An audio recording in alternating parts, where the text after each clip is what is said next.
অনেক পরিশ্রম করেও গাছে ফুল ফোটাতে পারি না। আমার এই নয়নতারাই ভালো। নয়নতারা হচ্ছে এদিকে অপরাজিতার উঠছে উপরে, এই যে এখানে পেঁচিয়ে রেখেছি, ও তো হবে, ওগুলো তো হয়। আর এইটা বিনা যত্নে দেখো কি সুন্দর কুঁড়ি এসে গেছে লিলি ফুলের। আর আমার এই লিলি ফুল গাছটাও, এটা সারা বছর জল দিই না, কোনো যত্ন করি না, একটাও পাতা ছিল না। যে একটু বৃষ্টি পড়েছে অমনি পাতা বেরিয়ে এসছে। এবার মানে লাইন দিয়ে ফুল হয়, অনেকগুলো করে ফুল হয় লাল টুকটুক।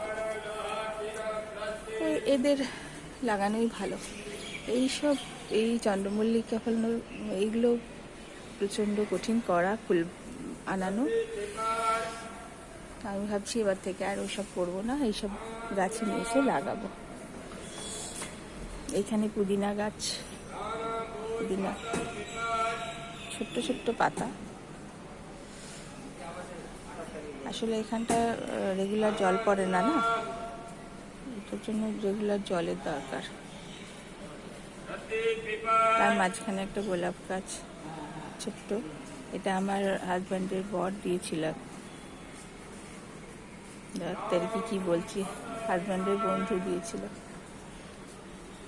চলো